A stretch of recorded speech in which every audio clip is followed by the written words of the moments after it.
Good evening, friends, and welcome to part 6 of Oblivion with a therapist.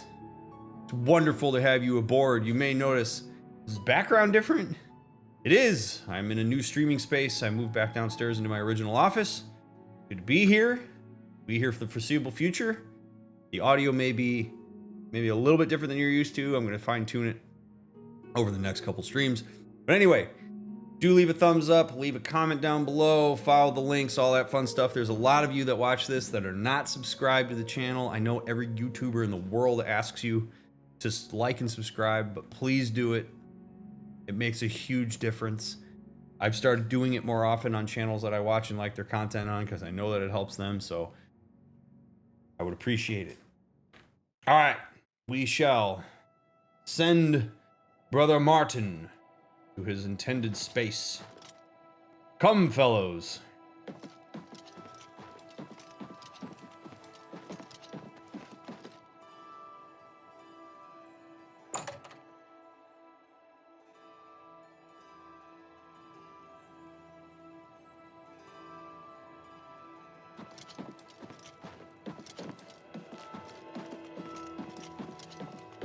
I'm gonna make haste.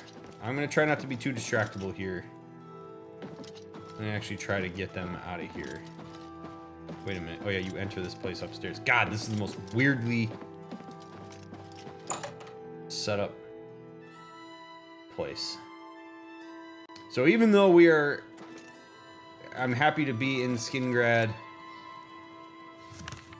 I am going to continue my journey to Weynon Priory.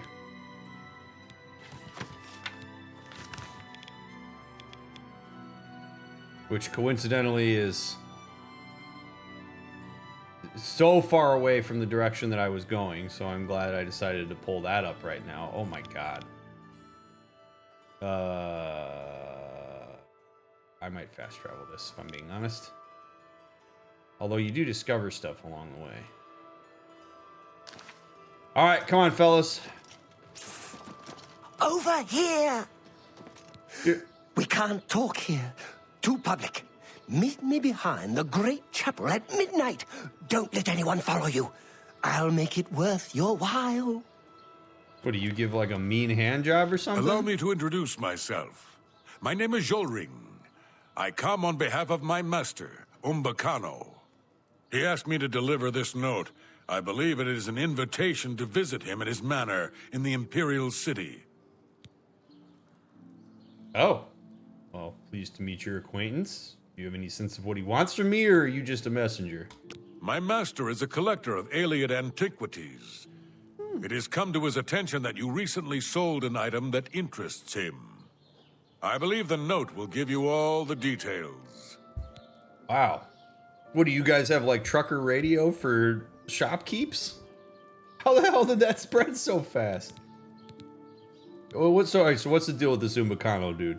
My master, Umbacano, lives in the Talos Plaza district of the Imperial city. He is known across Cyrodiil as a collector of alien antiquities. Okay. Cool. Farewell. Well, thanks for the note. Let's take a look at that.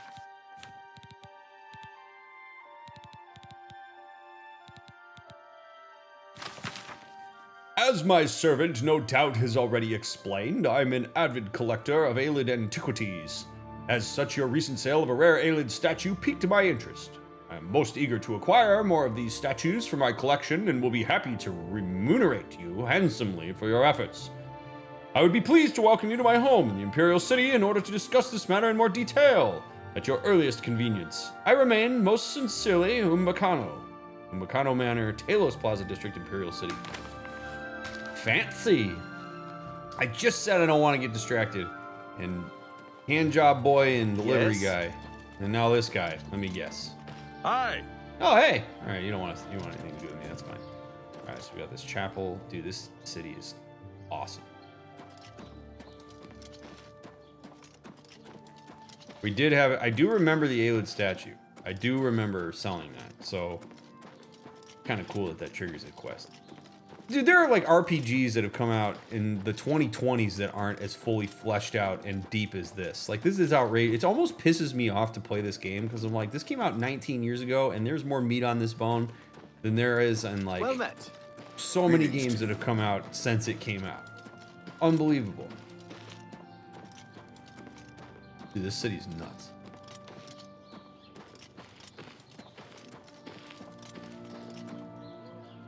Hammer and tongs, all things alchemical. Just, are you kidding me? You got all this shopping?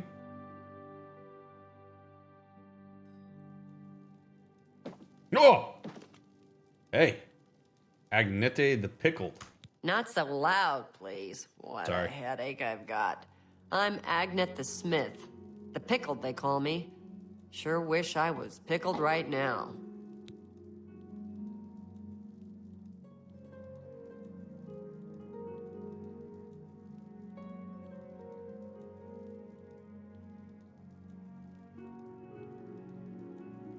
My dick is green. So I don't know if that's... Is she coming on to me?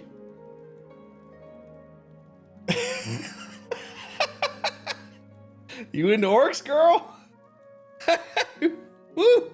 Welcome to part 6, the sexy episode. Wait till you have the 9th episode after this.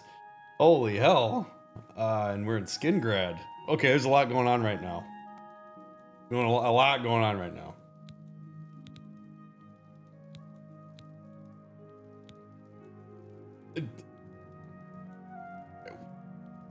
Some words should be shared only by friends. That's kind of what I'm thinking. Can you just... Let me take a look at what you've got.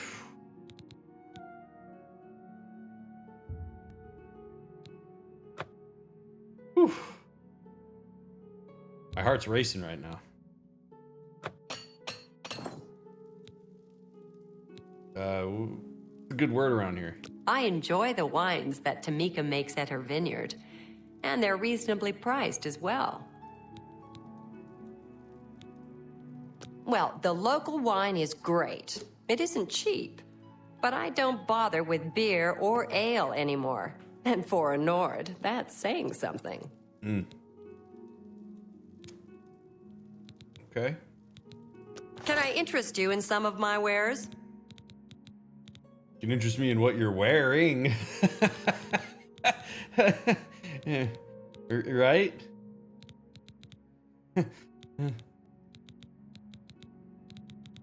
Helm of Ferocity for $10,000. Holy hell. Hey, lockpicks. Yes.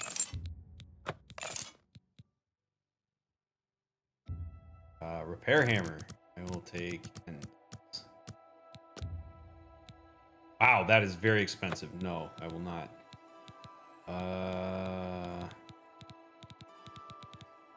Thank you. Come again.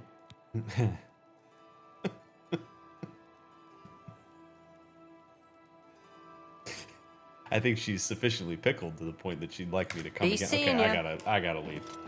I gotta leave, boys. Okay.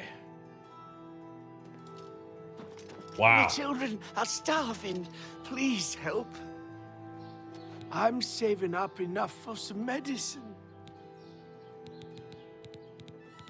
Thank you, kind sir. Have a coin, sir. Blessings of Akatosh upon ye. Indeed. Wow.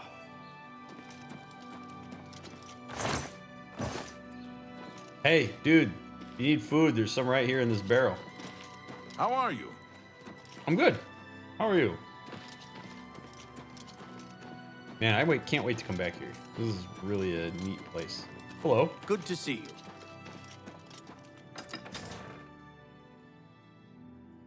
Oh, man. How do you do? Good to see you. Okay, so. How do I get my horse? It's not technically my horse, so perhaps it's on my, I hope it's on my map. I don't think it is.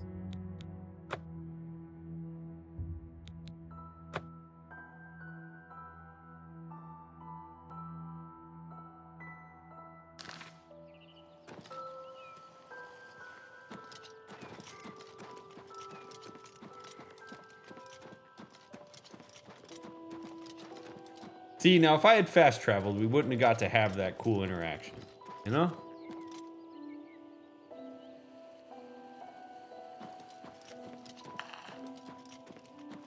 That's the beauty of these games. You make the effort to walk around, you're rewarded. This is a holdup. Huh. Hand it over or die.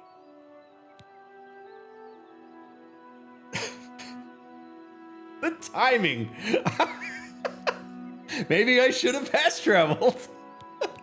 No. Easily done.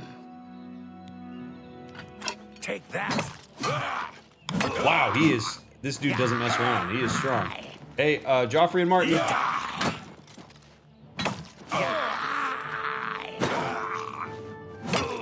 Let's get this over with. Oh.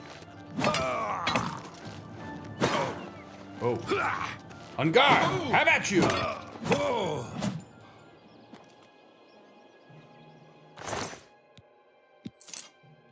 Now I steal from you. Iron battle axe. I mean, that thing's pretty sweet. But I'm pretty sure it's a two-handed weapon. Yep.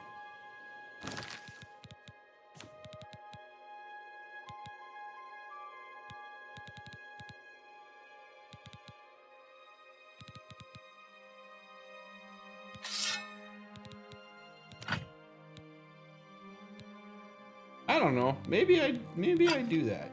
Maybe I walk around with that. Blade of Woe weighs nothing. Iron War Axe. Silver Mace. Alright, we'll dump the steel on.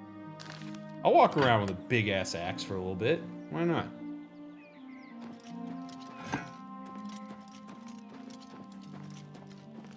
Alright. Continue our journey.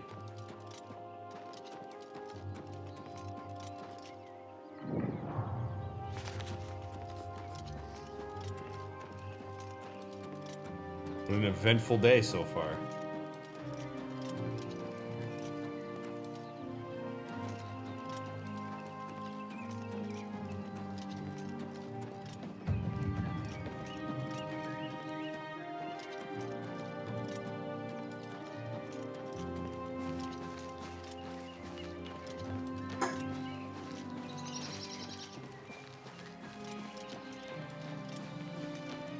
We are way off the beaten path right now. I wonder... Okay, so...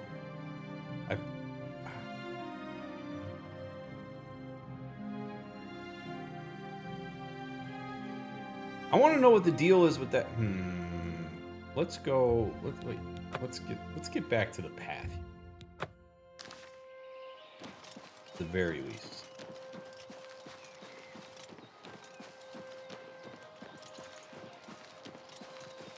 I wish I had my horse. I don't love that your horse is not marked on your map. I'm also kind of a dum-dum for running to the castle. I think I even said that last episode. I was like, okay, I'm gonna run. And then I'm like, hey, I'm gonna run and I'm gonna take 5 days off of streaming, completely take my mind off this game while I move.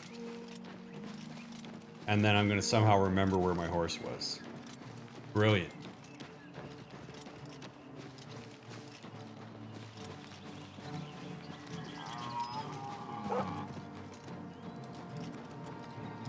At least my athletic skill is going to be absolutely insane by the time I get here.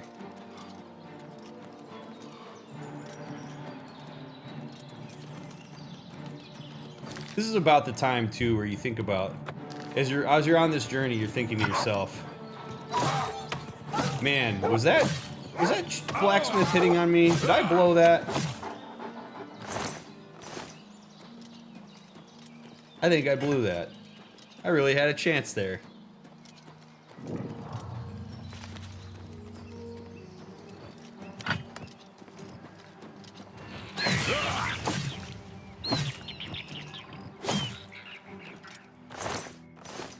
Oh. Am I not wearing pants? Sure am not. You know, it gets kind of hot when you're...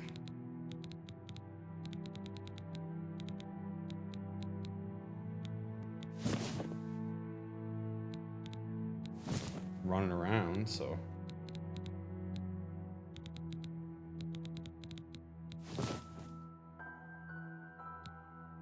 How ridiculous do I look?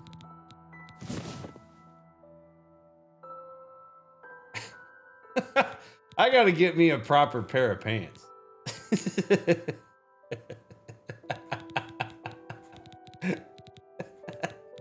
Okay.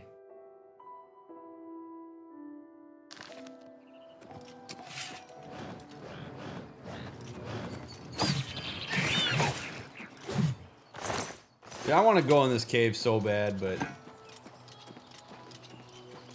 I gotta get our boy back to the Priory. I'm committed. I'm gonna exercise discipline here.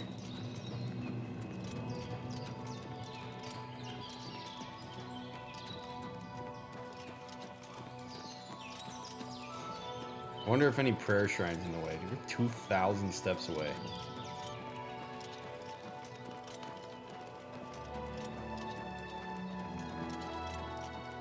There are, I mean, truly there are an outrageous amount of caves in this game. Like, every time I look somewhere, there's a big ass cave. There might be some pants in the cave. You know, that's a great point. A brilliant point indeed. The thing is, you go off the beaten path, you find cool shit. What are you doing? Whoa! This guy just slaughters all mammals with reckless abandon. No mage's pants. What the hell is that guy doing? What's going on over here?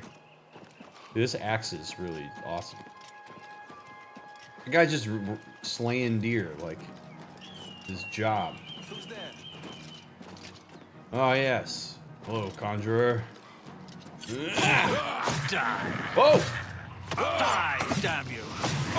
Am I supposed to be impressed? Die!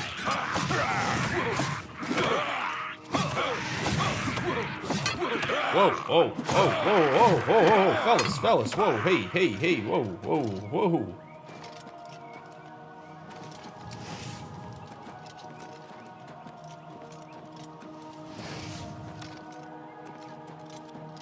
Yeah!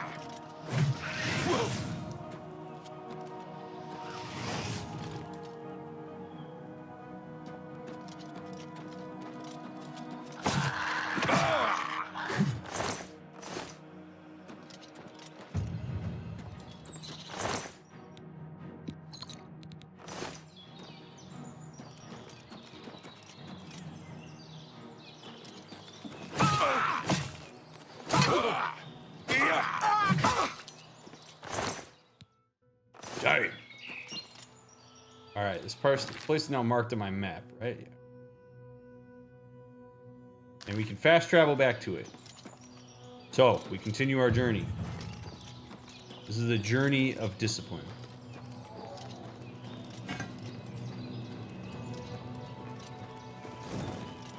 There's another cave right there.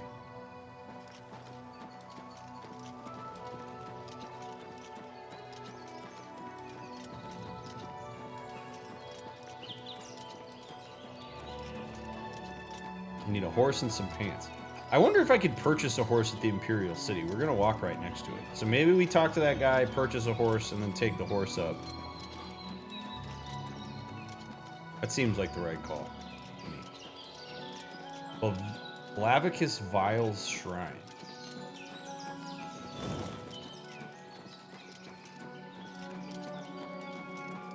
Why does that name sound familiar?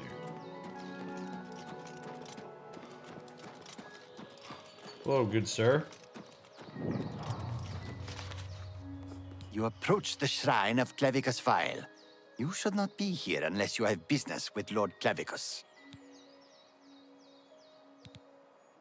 What's the deal with this shrine? Tell me a little bit about it.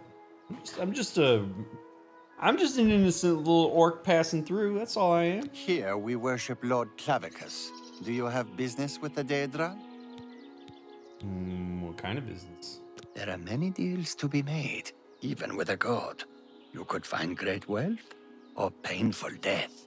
If you wish to bargain with Clavicus Vile, Approach with an offering of 500 gold and hope the Lord smiles on your offering.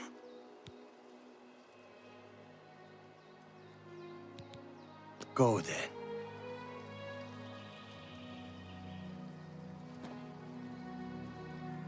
Is that right? Oh, boys. Hey, you guys want to pitch in on this? This is what's... Oh. You have been told the proposition. Your donation for a possible audience with Clavicus Vile. The choice is yours. My fellow orc brethren, give it to me straight. Have you given the $500 dono? $500 is a lot. And people are passing the little dish around at church. 500 smackaroos to talk to the Lord himself. I mean, I know people that would pay that. Folks think we're all evil. What do they know? Do I look evil? No, you look like me. All right.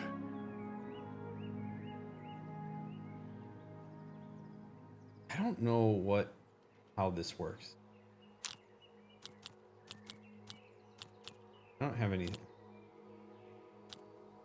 First, a joke. Sorry, I don't get it. Okay. Don't talk such rot. Okay. How do I get out of this? Such adventures. How I envy you. Oh, thank you.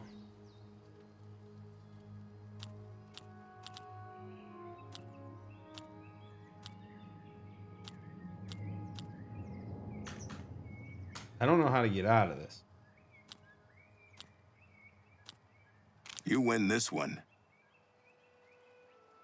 Oh. We understand each other perfectly. Excellent. I don't know what I just did. Great Oh, well. fortunes to you. Whoa. You have been told the proposition. Your donation for a possible audience with Clavicus Vile. The choice is yours. You too. See, okay. So these people clearly give up all of their material goods in the pursuit of Clavicus Vile. Okay. We're gonna think on that. I'll be back. I gotta go to the bank.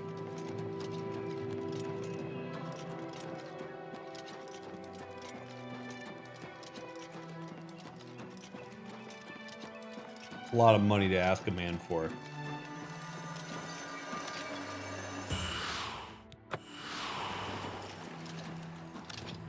Oh, is that another prayer shrine? Oh, looks like it is. Knock this bad boy out.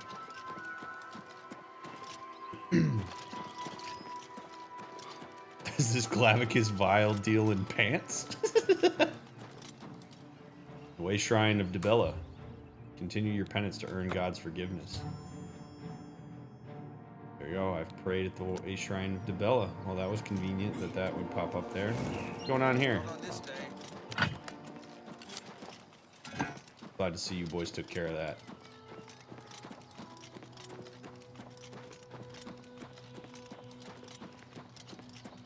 Horses! Hello, ma'am. Anytime now. You mind if I take your horse? Alright, there's gotta be a stable. What is this place? I'm not going in here. I'm not going in here. Port Virtue.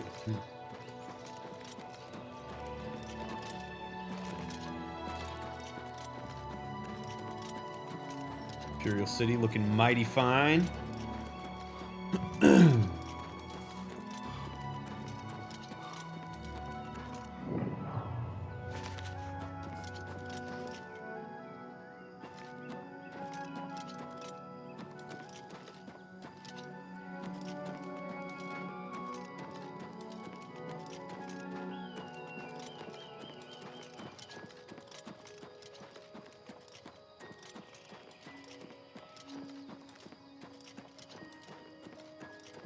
Alright, we're gonna make a pit stop here. We're gonna check out the town. I'm sure there is an absolute metric shit ton of stuff to do in the Imperial City.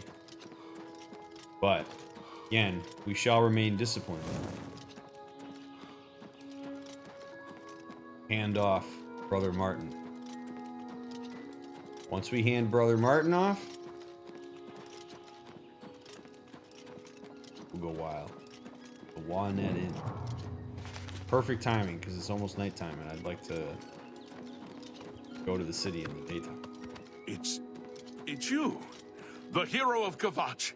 This is truly an honor. Oh, that's me. Can I have your horse? Is there a problem, citizen? Oh, now I'm citizen. Move along.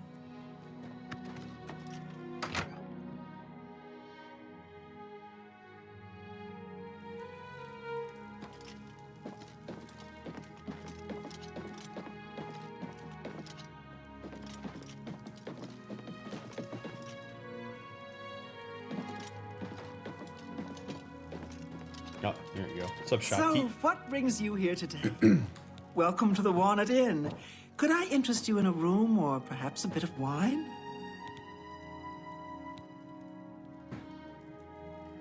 A room would There's be a nice. fresh bed available to anyone who's got the 10 gold. Would you like it? Would. So be it. Head upstairs and look for the last door on your right. That's your room for tonight. Sleep well. Thank you. Have a fine journey and keep yourself safe. If my wife was a tall elf, this is the closest NPC I've seen to what she looks like.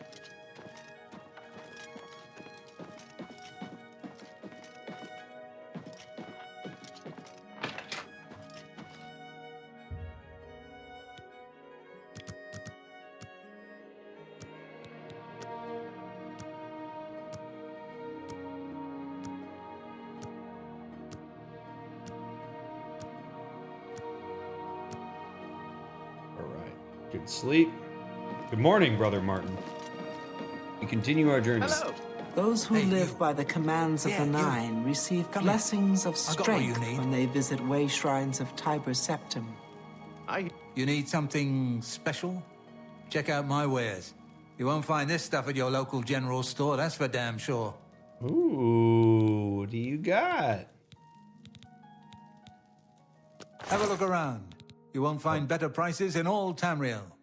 I don't know, man. $3,500 for a helmet? Claymore of Embers. That's pretty cool. Silver dagger, iron short sword. Claymore of Embers is kind of neat. Light armor vest. You don't have any pants, though, man. I'd have bought pants from you.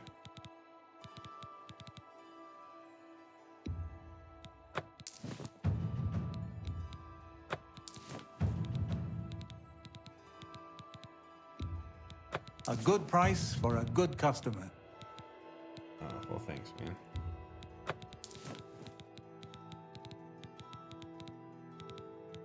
Hey, man, if you're buying, I'm selling.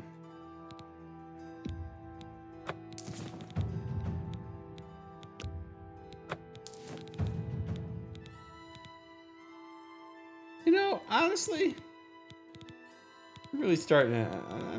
I'm thinking a little bit more about giving old I buddy appreciate boy your business. 500 gold. What is train? I can show you some new things. Affects your ability to move unseen by pickpocketing. Oh, I don't know. Walk always Anyone in the looking shadow. for Thank you, work though. should consider the Fighters Guild. I like that dude just sits on the stairs like that. He's like, yo, what's up? Oh, shit. Can I take your What horse? is it, citizen? Need a horse. How goes it? Alright. The Imperial City we go. Feels like when I played WoW and you're like waiting till you're level 40 to get your mount back in the OG days. Like, god damn. Autonomous transport is amazing.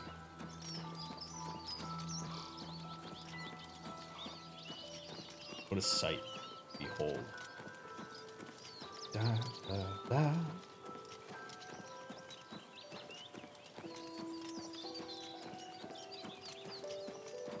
Yeah, where's the Cyrodiil bullet train? Is that getting made anytime soon? Ooh, is that a prayer shrine?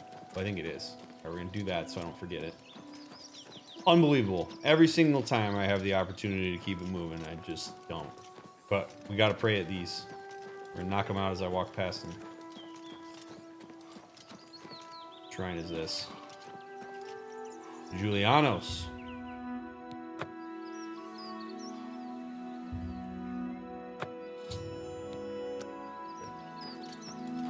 Good. Come on, Martin.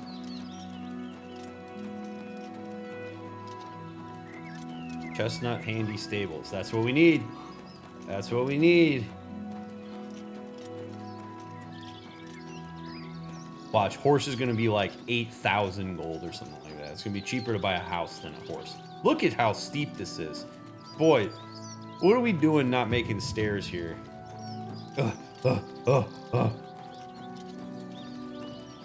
Like a 58-degree incline I got to climb up here. All right, there we go. Stables. Perfect. I'd like to purchase a horse, please. Okay, and you open it that way. This guy. White horse, black horse, paint horse, brown horse. Rastita Statilia. Yeah, Rastita Statlilia. I work at the Chestnut Handy Stables. Have you seen our horses wandering around? No? Okay. It's just that they're missing. Oh. Perhaps I could help you find them. Any rumors? Everybody's talking about the hero of Kvatch. They say he actually went into an Oblivion gate and destroyed it. No way. Hey, what's going on in the Imperial City? Anything good? We stable horses for folks in the Imperial City. We'd sell horses too, except we can't seem to keep track of them. Oh, okay. What do you know about the prophet? You mean the Holy Hermit of Anvil? No one knows where he comes from, but they say he has the true word. I'd love to go hear him preach. Not missing anything. Be seeing you. All right, cool. So I can't buy a horse because you guys keep losing them. That doesn't make any sense to me at all. This white horse is awesome.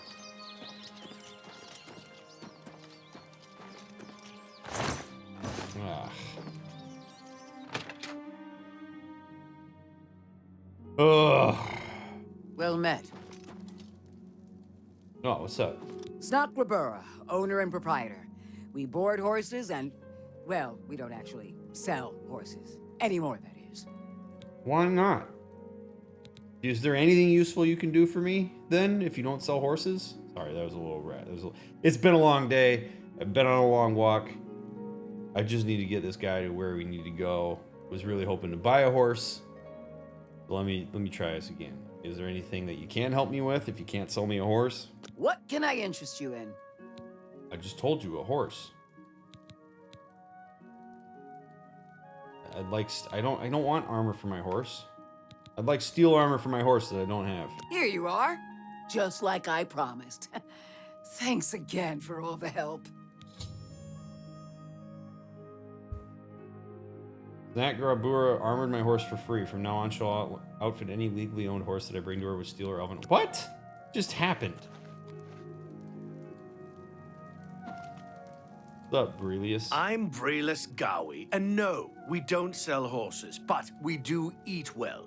The stables are owned by an orc, and you know, orcs and horses. I do? Good day. Manual of Arms. This manual is commissioned by General Warhalf to serve as a guide and manual to arms and weapons for all Imperial officers in the field.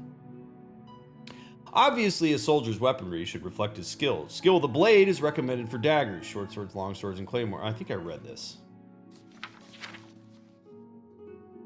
I believe I read that book. I'm not gonna read it. Also, it's just... I could have slept in your bedroll for free. Yeah.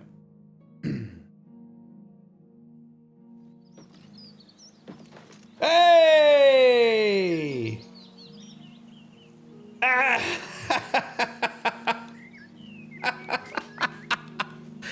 She's got a horse retrieval service in addition to putting some fancy armor on it. Hell yeah, dude, you're looking good. Hey, we don't even have to go in there. Oh, happy day. All right, let's ride. Broncos country, let's ride. Hey. Oh, yeah. We galloping now. That's good shit. All right. Worked out. Didn't have to buy a horse.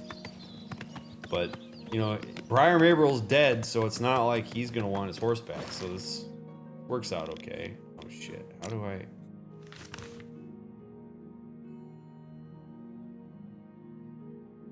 Wow. Just like chilling on an island, huh? Interesting.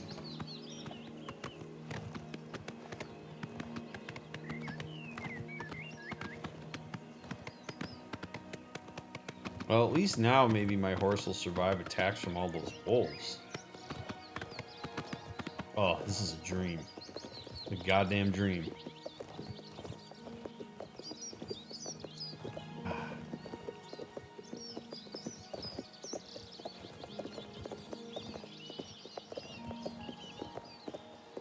Hear the clickety-clack of the hooves on the cobblestones.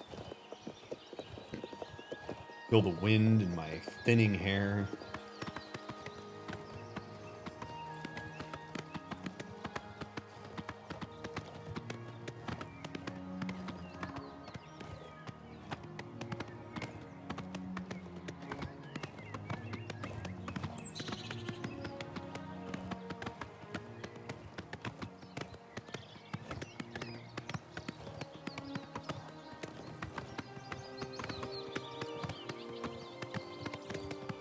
Oh yeah. There. I wonder if Weynon Priory is that building up there. That like little one poking its head out. Not that big old watchtower. Although I am curious to know what that is as well.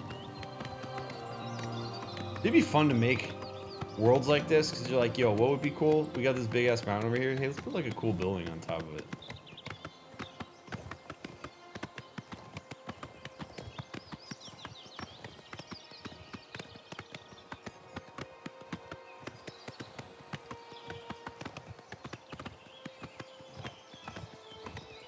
Ride through Fort Empire.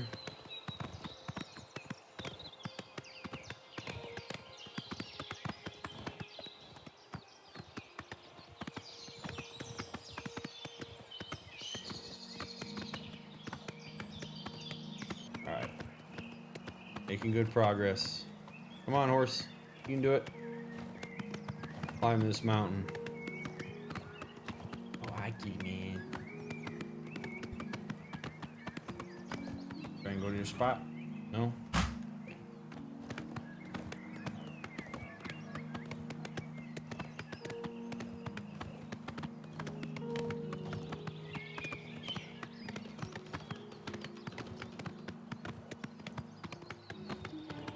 Alright, less than 1,000 feet. You stupid rat. You can't touch this horse with this armor on.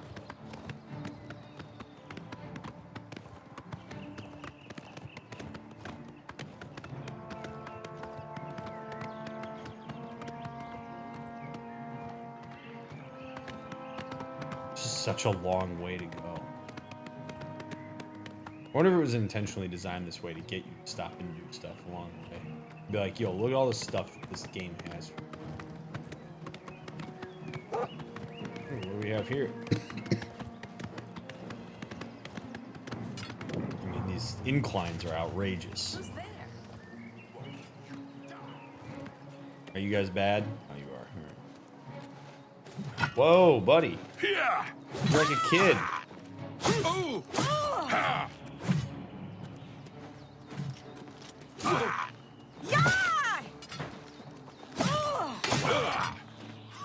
You move like a pregnant cat. Hey, we got some breeches. Do I like them though? No, I don't. I don't like your pants. Whoa, what a hammer that guy's got. Heavy armor mastery increased. Days and weeks of constant use make wearing heavy armor tolerable but not comfortable. You've learned to adapt to its weight and use it in combat. As a journeyman of heavy armor, your plate mail is now damaged at a lower rate. Good.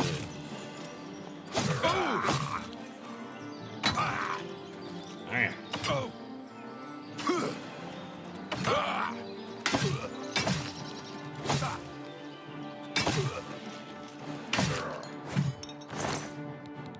Green felt linens.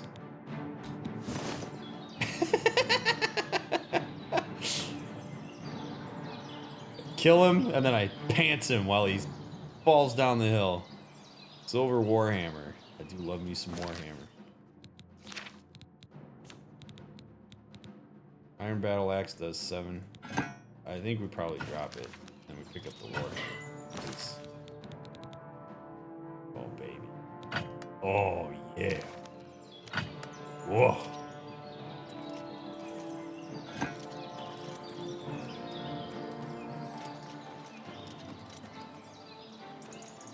Anything good in here? Brown shirt. Oh, yeah. Put some pants on.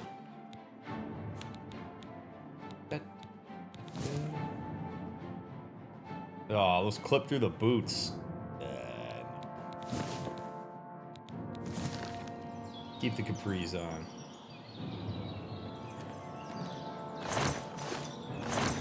Burgundy linens. Maybe. Nope.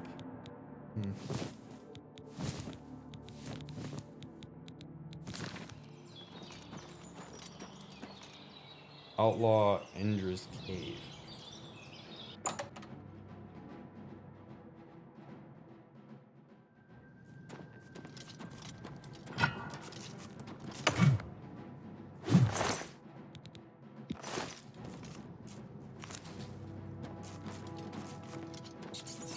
I thought Mudcrab's more fierce than you.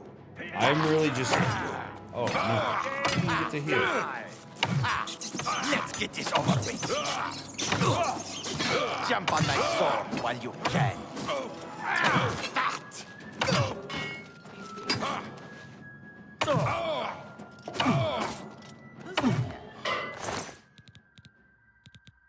Plastic. Leather boots, sackcloth pants. Maybe? Ugh. Ugh. Ooh. Alright. Green silk garments. That'll work for now.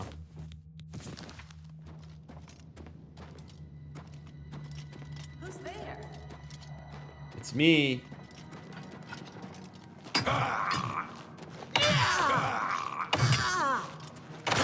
Show me what you've got. Show me what you got. I want to see what you got. Never take me down. These guys are strong. Why won't you die? I'm stronger than you. Oof. Your armor breaks very quickly. Let's eat some bread.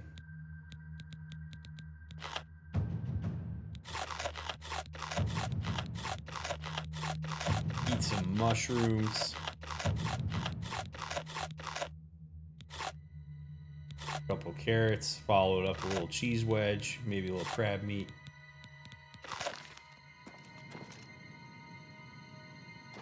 Wow, it increases my alchemy when I eat? Dave's gonna suck it out of it. Oh, look at all these. Nom, nom, nom, nom, nom.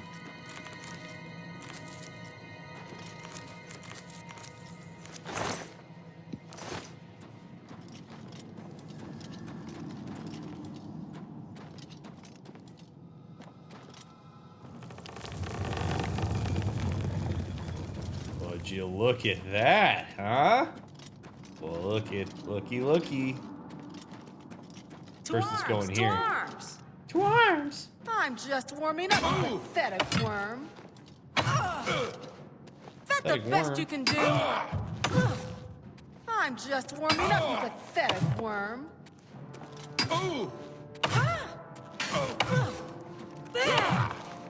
I I don't like you healing yourself. Whoa! Yeah!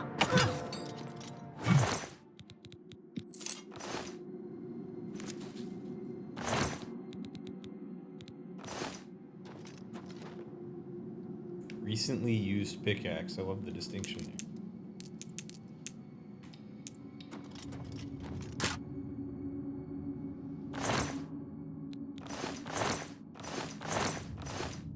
All right, let's try it.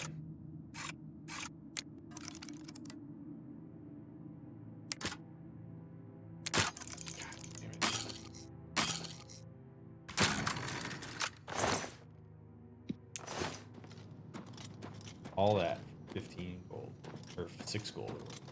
Right. Good. All right, I want to go down here.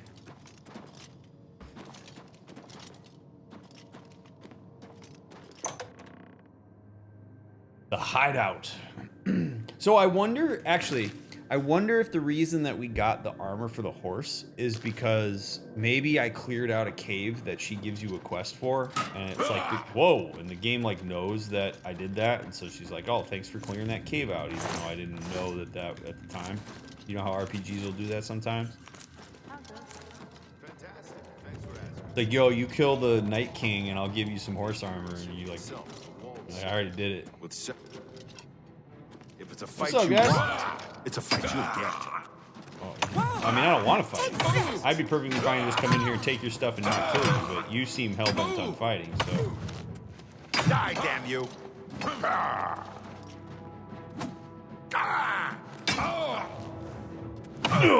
Oh my god. Oh my god. I just bashed that dude's skull in with this thing. That was crazy. Wow. All right.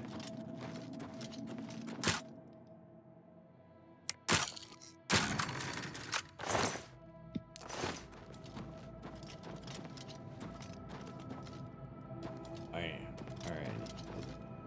Nothing over here. Nothing over here. Came in here.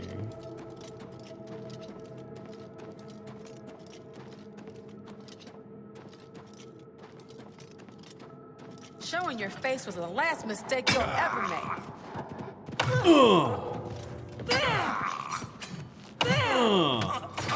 Take that!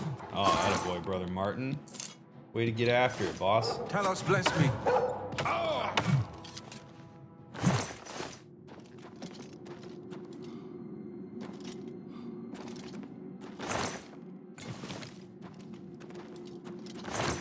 Battered crate. All right.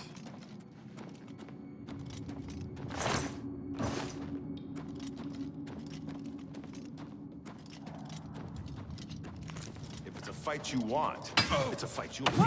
Yeah! Oh,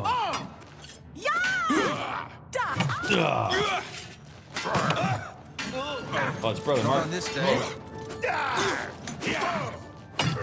Take my that! blood for the Empire.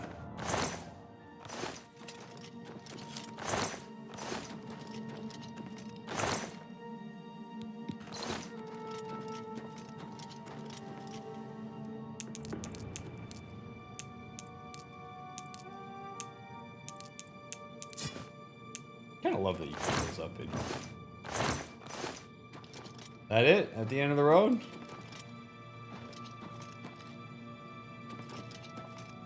Guess so.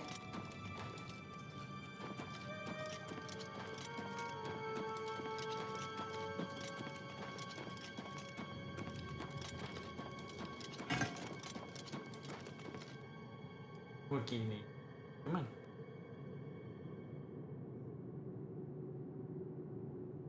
I see you.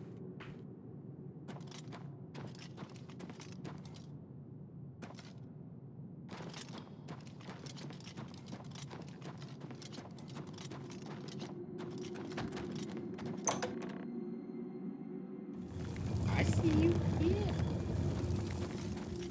Alrighty.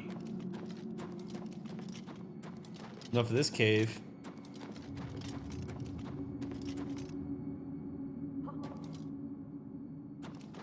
Maybe. Or maybe there's more. There's a pumpkin here for me to take.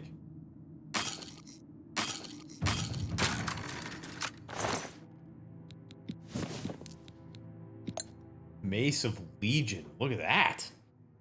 Oh, baby. I'm over encumbered. Of course I am.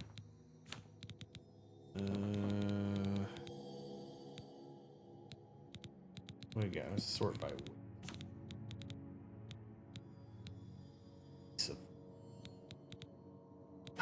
Go away. Watch curious. Go away as much as I like you. Dagger, you can go away. Alright.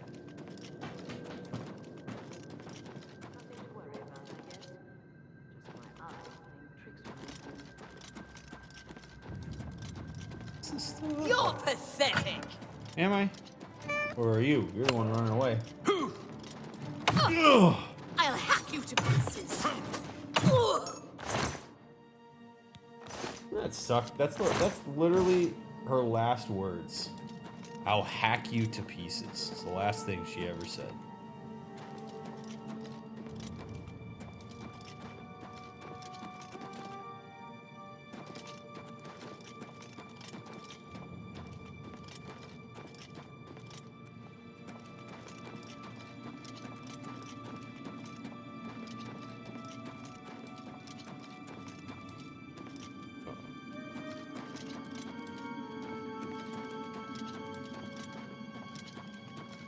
Uh-oh. Uh-oh.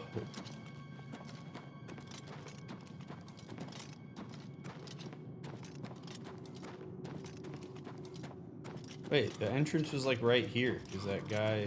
I remember that guy. This way. Yeah, there we go. Jack, what are you doing? Hi. What are you doing?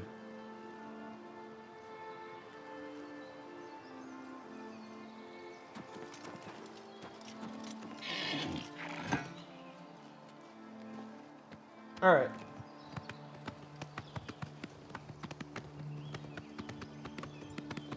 And alas, we are almost there. Hey.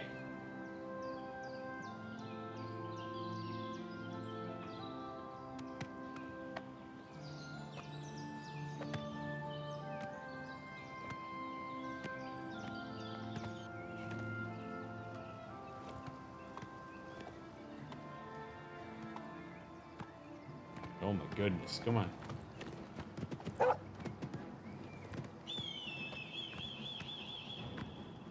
Like literally on a road, and this is still a pain in the ass to climb.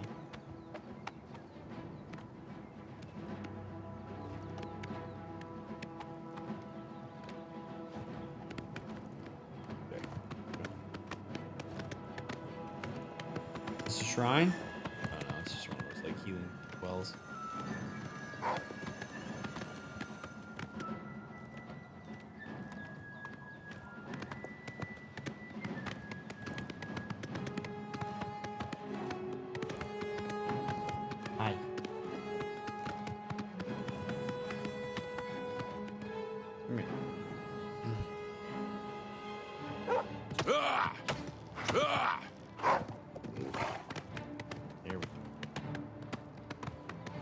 Look on you.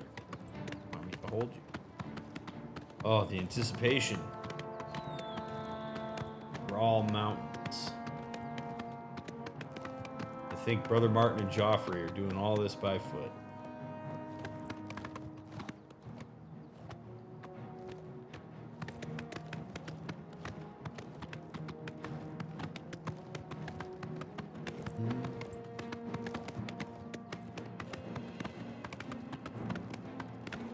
At last.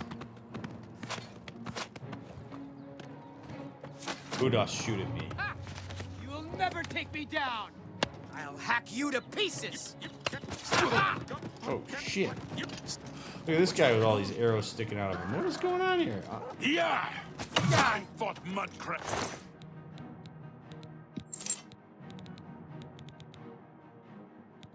Laced leather pants. that's more fearsome than you. Oh, you're fighting wolves. Yeah! Oh, that's an Imperial Legion guy. Oh, shit. Good thing I didn't hit that guy. Thinking he was, like, hostile or something. All right, what's the deal here? First, pants. Priorities. Okay, those work.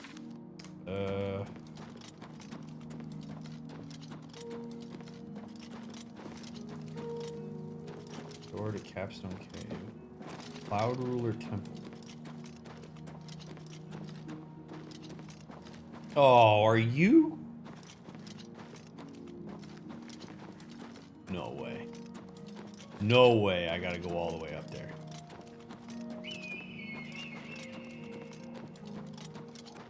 Holy shit.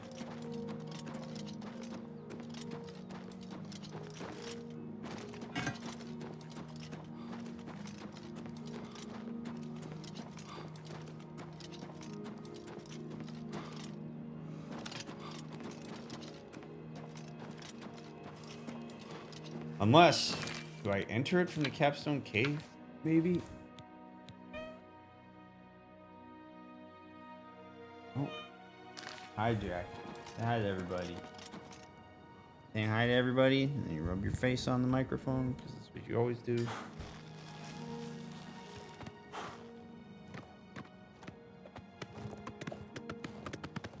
And right in my line of sight. That Jack.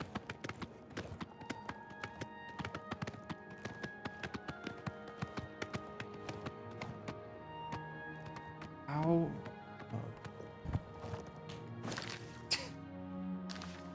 Flops his foot down on the key. Alrighty. Up we go, I suppose. Follow the trail of imps.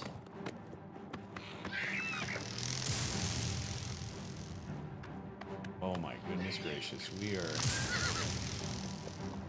gonna parkour the shit out of this, aren't we? Because I don't think my horse is gonna make it.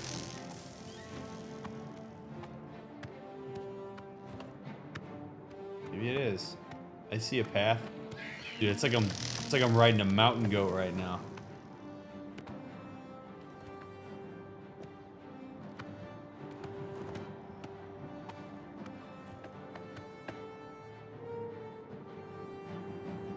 Come on. You can do it. You can do it, horsey. Oh my god, Andy's doing it with like steel plate armor on it. I'm probably supposed to go through that cave. Ah, okay. Like, watch there be no entrance to this place now that I've made it. Like, yep, go back down the hill, you idiot. You weren't supposed to go out this way.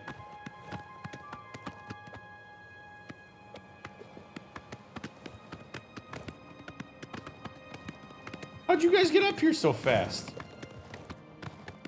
Oh, you took the road.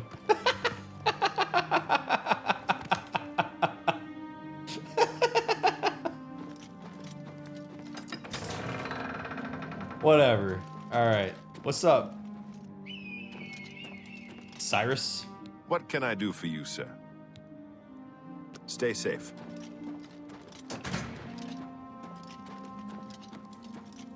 It's a cool place. Like you guys have been expecting me. What can I do for you, sir? Stay safe. Come on, buddies. Door to the Cloud Ruler Temple Great Hall. Oh my goodness. All right. And we made it. What, we're 59 minutes in. Perfect. I did it in less than an hour, just like I thought I would. Fortis, what's up? Sorry, but I'm too busy to talk right now. Try one of the other blades. Perhaps Roland or Cyrus. Trying to talk to... Oh. Something's come up. It can't wait. What do you need, comrade? My ear? My sword? Name it. The Plane of Oblivion. We know so little about it. What if the Daedra we've seen are only the beginning? I think we should prepare for the worst. I've come to value your judgment and your experience. Your wisdom does us all a great service. What concerns one of us, concerns all of us. We are blades, after all. Aye, comrade. We'd best stay sharp. Who knows what tomorrow brings? As for the present, we'd best get back to our duties. Farewell. Hail! Hail. Hail. Okay.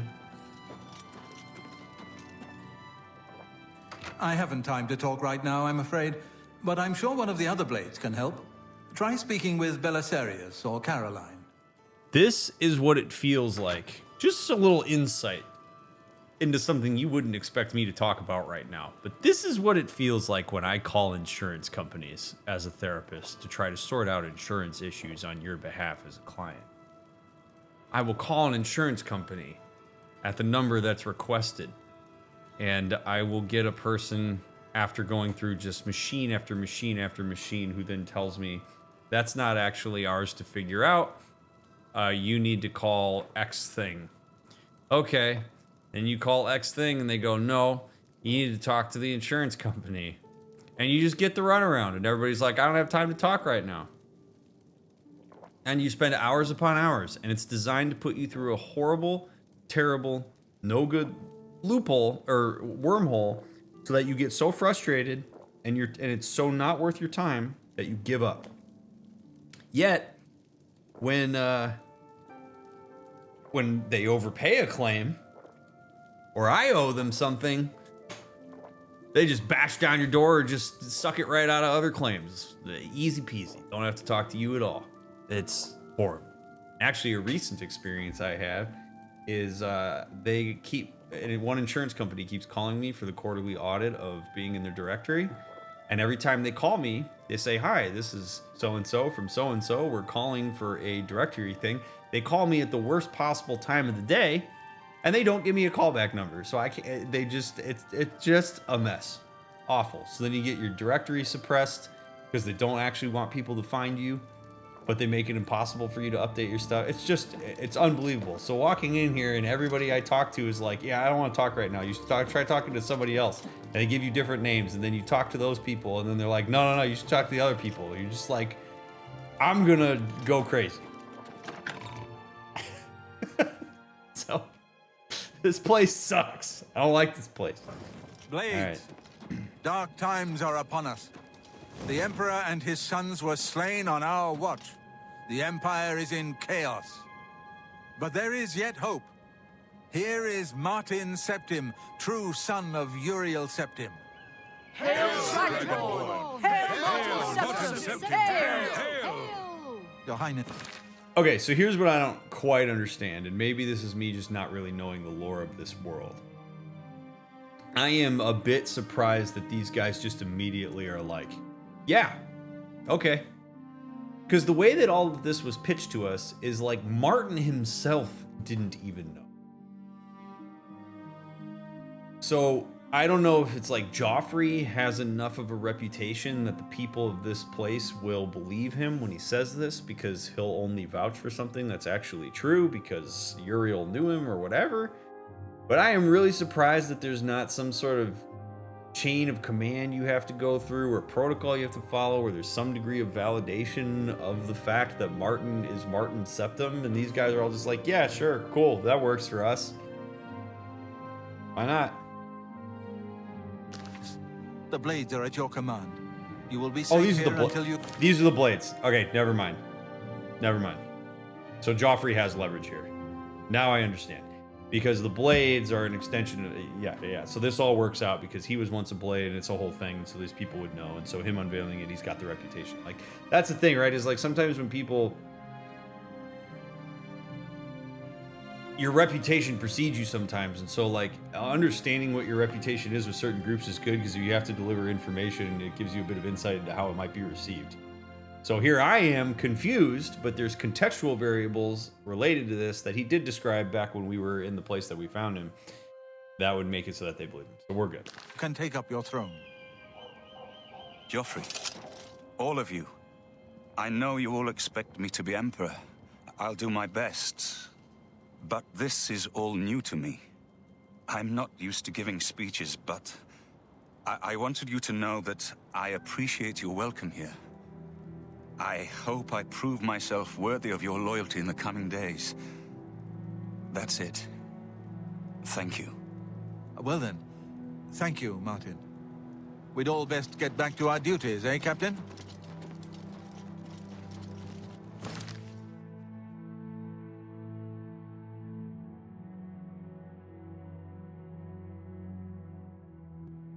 A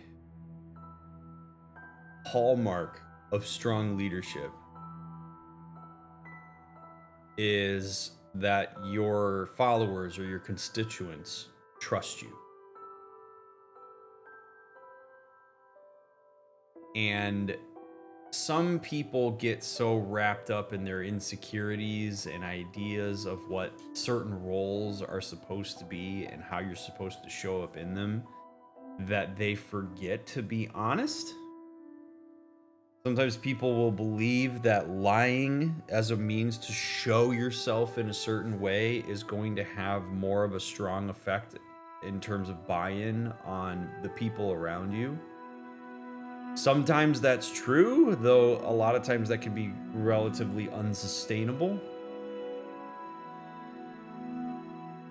But honesty in a position of leadership, when used in a situation that does not have a degree of immediacy where honesty in certain directions would actually cause problems, which is another part of leadership, discernment, knowing when to disclose certain information versus not, is really important.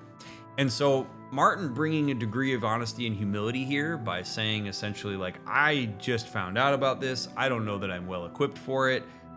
I would like to earn your trust, and hopefully I will show myself to be something that you put your trust in.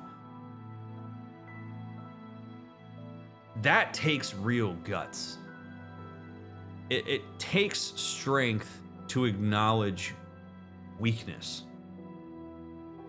And I think a lot of people are going to be more galvanized by the fact that he's willing to be more, to take this role with more humility rather than with a sense of entitlement and bravado. Now, that's not to say that, like, if we were in battle, you don't necessarily want him to be honest and go, I'm totally freaking out right now, guys, and I don't know what to do, and I'm just gonna bail. Hey, that's not necessarily great, although saying, like, yeah, I am worried, I don't have a lot of confidence, and so we're gonna work with what we got, there is a strength in that. So that the discernment and your ability to articulate yourself in position of leadership is also very important. To make this more of a analysis that maybe connects to folks, I think about what Martin just did there in the context of, say, like, if you were to go on a first date or you're engaging in like courtship. Something that I talk about with people a lot in the chatting portions of these streams before I go live here on YouTube is I'll sometimes get questions about, like, how do I date more effectively, or like, whoa, any tips as a relationship therapist. And some of what I will say relates to what I just said with Martin, which is engaging a situation and people with authenticity is something that is going to cultivate more of a consistency and reliability over time with people.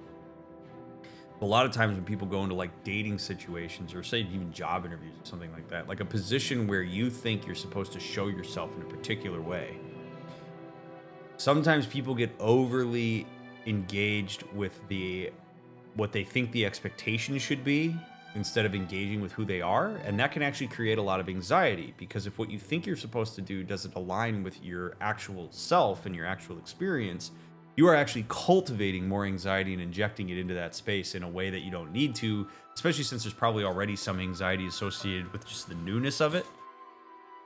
So Martin engaging some of his own humility around this and being honest and maybe a bit more like meek in how he delivers this, if that's authentic to who he is, it's not going to be so hard for him to uphold that over time, and the confidence that he will derive from the position will develop over time in like a natural way. And the same way that rapport with a person, say, that you want to date is going to develop more organically and more consistently if you engage authenticity at the outset.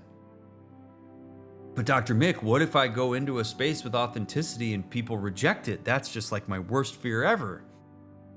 Well, if a person's going to reject your authentic self, then they're doing you a favor by basically making it an unsustainable relationship up front and you move on.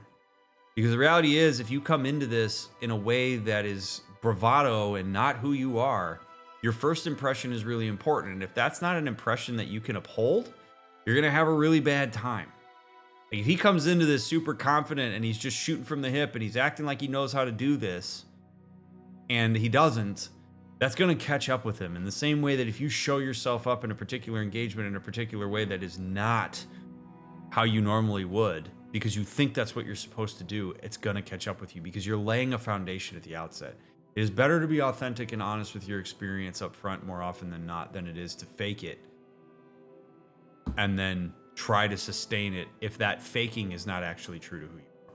And there's a difference between that and like faking confidence until you become confident. Like you can still show yourself in a more confident way that's engaged with authenticity as opposed to showing up confidently with something that is not authentic to you at all.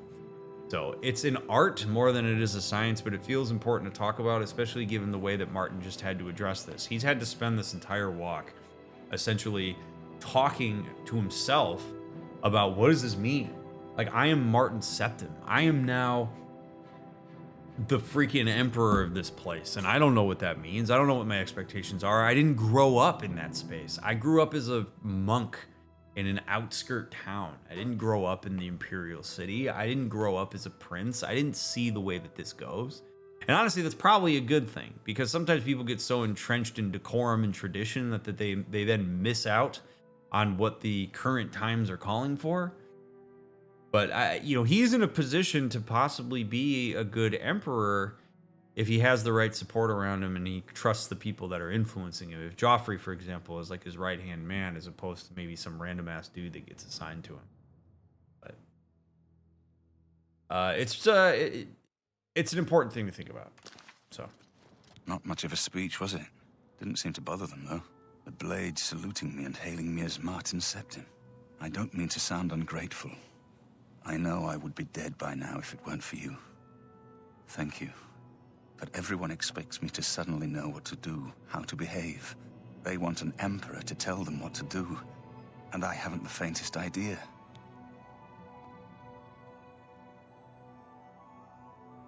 Now, he doesn't have to tell every single person in the world that. That's not what I'm suggesting. However, I admire the hell out of him. His willingness to acknowledge that. Like, I really can't emphasize enough how important that is. Not because, and this is, I think, maybe the most important piece of what I'm going to say as it relates to this. Martin is presented with a choice right now, as we all are many times throughout our lives, throughout the week, hell, I mean, even day to day. He's presented with a really important choice here. What he just stated to us is his experience. It's his current perception. It's how he's feeling anxious. He doesn't know what to do. He's afraid. He's in a position of power. He knows that people are looking to him for direction, which means he's likely to absorb some of their anxiety. That is all where he is now. Here's his choice. And I do mean choice. He can choose to indulge narratives that advance his sense of anxiety around this and essentially immobilize him or lead to him making decisions that are not particularly useful. So he might then go, well, I don't know what to do. I'm a failure, dumb, whatever. And that's oh my God, my whole life I haven't been able to do this. And so this is a mess and and he's going to just freak out and just engage all the what ifs. What if they don't like me? What if I make the wrong decision? What if I? And all that's going to do is just amplify his anxiety. Because he's choosing to engage a narrative that only really becomes true if he acts in certain ways that make it come alive. And if he breathes life into it, he's more likely to bias himself into making those decisions. Or he's going to be so worried about whatever he's insecure about that he's going to engage in compensatory behaviors that are going to end up becoming a self-fulfilling prophecy in the back end. So that's choice number one. And unfortunately, that's a choice a lot of people make if they're not particularly thoughtful about who they are and how they engage the world in their own internal narratives. His other choice is to say, I feel afraid, I feel anxious, I don't know what these people want from me, so I'm going to figure it out. I'm going to work with that. My anxiety right now is based in a lack of knowledge about X, Y, or Z. So let me figure out the proper way to engage this situation in such a way that my anxiety about that goes down. And that means that he has to acknowledge a degree of his own competence. I can figure these things out and I can make certain decisions. I can do these things while I'm anxious about this, instead of creating this narrative that the anxiety is blocking me from being able to do any of it. So it's a competency-based frame. Even if he's not 100% confident in his ability, it's this exists, this thing that I just acknowledged, and I'm going to act in XYZ way. I'm going to figure out how to close the gaps. I'm going to learn how to operate. I'm going to create a realistic expectation of the development of this role, which is also important because if I expect that I'm supposed to be Uriel Septim at the outset, a dude who ruled Cyrodiil for God knows how long, that is an unrealistic expectation. If he believes that he is supposed to be perfect and nail it and completely have this role figured out today because he's been bestowed as the Emperor, he's screwed. He's going to go to pathway number one. He's going to engage his anxiety, and he probably is going to be a shitty Emperor. If he acknowledges that being an Emperor is a developmental process, and that developmental process, i.e. learning, includes anxiety, you can't learn really without anxiety, lean into it. Develop this role over time in a realistic way with good information, the right people, etc., which he has the power to be able to choose because he's been bestowed as the Emperor. So, if you're a person that constantly finds yourself in this position where you engage a narrative that you're just not good enough and your anxiety is always going to get the best of you and you just have no chance or whatever, yeah, you're not giving yourself a chance to be successful. You're not giving yourself a chance to engage with the developmental process that has a lot of control points in it that you may not be willing to look at if you don't take more of a competency and developmentally based frame on this.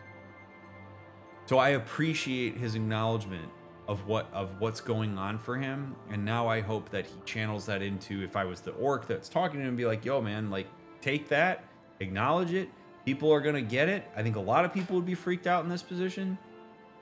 Figure out how to close those gaps, figure out what this means for you, take your time to figure it out.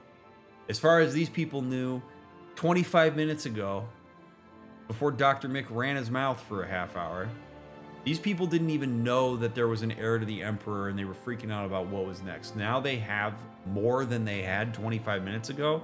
Give yourself some space. That's what I would say. But as far as we know, one of the first things we need to do is get that amulet back. So let's do that. Of course. The Amulet of Kings. So I can take it to the Temple of the One and light the dragon fires and stop the Oblivion invasion. Indeed. After that, dude, you're gonna be the Emperor. The Emperor? That's an idea that will take some getting used to. In any case, we need the amulet first. Maybe Joffrey will know where to start. I can't emphasize enough how important, especially early on in your development of a position of power like this, you / in this case Martin surrounds himself with the right people.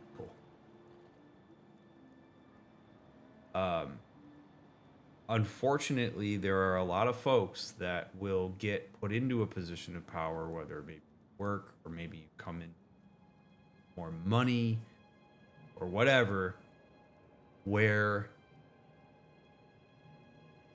the people that they're surrounded by are people that you like think you're supposed to have by you instead of necessarily the right people. And that could really mean That can mean going through like your educational process, figuring out what your career is going to be, going on your own journey of self-exploration and figuring out who you are and how to be a better version of whatever you want that to be, etc. Who you surround yourself by makes a huge difference. So if Martin right now is in this position where he genuinely believes, I want to be a good emperor, I want to do right by people, I want them to trust me, I want to be able to make hard decisions, I want to stand up for the little guy, all of these things. Essentially the types of things most politicians say when they go into being like a politician, or really any other, many other spaces as well. He needs to surround himself by people who understand that. People who also have the understanding of what bad influences on that are going to be and can buffer that out. People who can give it to him straight. People who can keep that in mind. People who are not so self-absorbed in their own shit that they use him in his early developmental phase for their own gain. Hard to discern that sometimes, but through your journey in life, whether you're going to be the emperor or whether you're just going to keep doing your thing as we all do on the lower echelons of society, surround yourself with people who celebrate your successes, who understand what you're about, who want the best for you, who will hold you accountable in meaningful ways that you trust. And this is what people find out often in their 30s, 40s. Get rid of the people who make everything you do about them, or who over-personalize or use you. People who get offended by or annoyed by your successes. People who don't root for you to succeed. Those are not the type of people you want to surround yourself with. We only have a finite amount of relational energy, and the more that you put that into meaningful relationships, the better off you'll be. Also, surround yourself by people who you perceive to be more competent than you. Not so that you can reinforce your own sense of incompetence, but so that you have something to aspire to and push yourself toward. I'm saying all of this because he's in a really vulnerable position right now. Like, this is one of those things where, like, if you're just kind of walking through this and you're not really thinking much about it, you go, oh yeah, shit, he wasn't really ready to be emperor. That's pretty intense. He'll figure it out. But like, this dude is on the precipice of like so many psychological dynamics that anybody who's going through this major of a transition, I cannot emphasize enough how helpful talking to a therapist, for example, can be as you go through a big transition or prepare for it. Where essentially you have somebody there who can scaffold the process of figuring out what it's going to mean to go through that for you. Because he's going to need a lot of support in order to deal with it. It's going to be hard for him to sleep for a while, knowing what's on the horizon. It's going to be just a relentless assault of decision. Decisions that are going to have consequences that ripple far beyond what he or anybody in his circle could anticipate. That's a lot of pressure. All right, Martin. So that's my little spiel for you. Now back to the Amulet of Kings. Where do you think we should start with that? All practitioners of Daedric magic are familiar with the almost impenetrable barrier between our world and Oblivion. What the Emperor told you implies that the amulet is the key to the preservation of that barrier. What I saw at Kvatch. Everything I know about Daedric magic says that such stable portals are impossible. Yet those gates to Oblivion existed. The old rules no longer apply. Kvatch is only the beginning of what Mehrunes Dagon will do. If the amulet is truly the key to restoring the barriers between our world and Oblivion, you must waste no time in recovering it. Kind of a cool thing he did there. Every playthrough, finally got some analysis, right? Kind of a cool thing that he did here. And again, really just bolsters my confidence in the leader. I have a video on YouTube about cognitive schema. If you haven't watched it by now, or if this is your first playthrough, I mention this almost every playthrough. I highly encourage you to watch it because it will change the way that you view the way that people process things.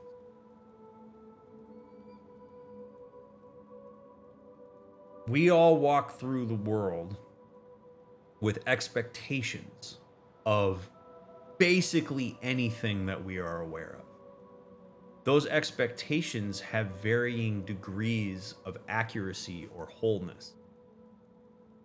We do our best to educate ourselves about things, but the reality is all of us are extremely limited in our knowledge of the world around us. You know way less than you don't know.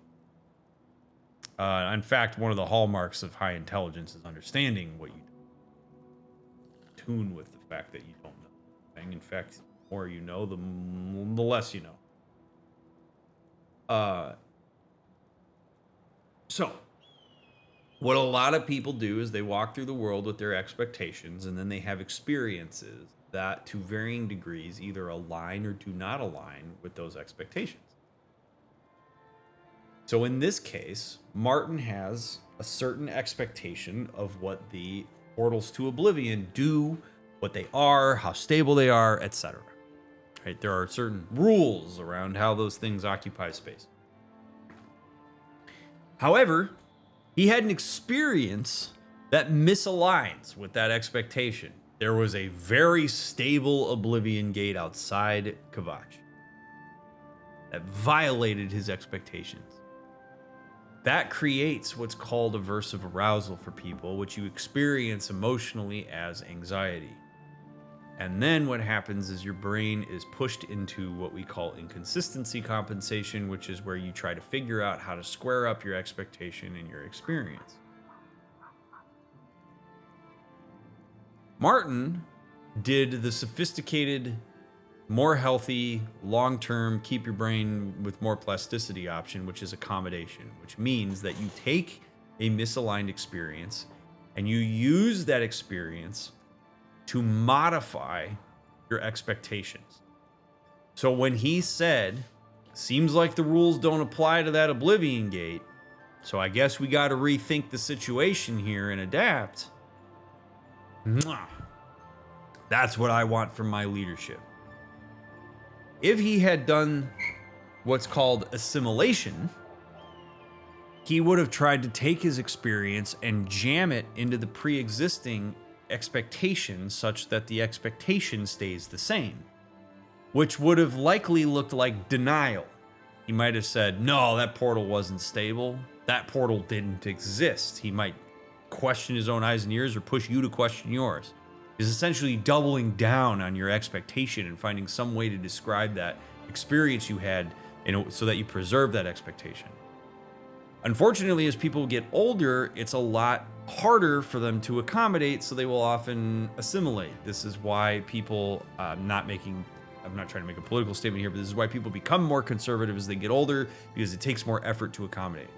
We want to just live in our nice little boxes of expectation. We don't really like to have them challenged because it creates cognitive dissonance and anxiety. And if you don't have a high distress tolerance for anxiety, you're going to have a bad time when you engage with it, although you should. From a leader, I want accommodation. I want, wow, there are experiences that are happening that are violating the rules of society and our general kind of idea of how things work. And instead of going like, well, let's just keep using the old shit that clearly isn't going to apply to this new experience, we need to think about the fact that these rules changed and we may need to actually adapt ourselves to meet the needs of the situation. That's what I want. I don't know about you. But again, this is great. This is what I want to see from him, is a willingness to accommodate. So again, if you want to learn more about that and some of the other inconsistency compensation methods that exist, you should go watch my video about cognitive schema here on YouTube. But all of this does is inspire confidence in me, a lowly orc, in his capacity for leadership. What do you know about Daedric magic? I haven't always been a priest. In my youth, I followed a different path. I know more than I want to about the seductive power of Daedric magic. Let's just leave it at that. Ooh, all right. I appreciate the verbal boundary there, sir. So yeah, so we change the rules about Oblivion Gates. So what are your thoughts on the Oblivion Gates now that you've seen what they do and that it didn't do what you've expected it? Something has changed to make these stable portals to Oblivion possible. Joffrey believes that the death of the Emperor and the darkening of the Dragonfires is the key. Right. Don't worry about me, my friend. I know I'm in good hands here.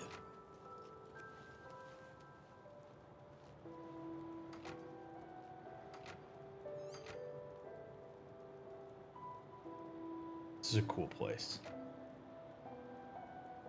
All right, so Joffrey.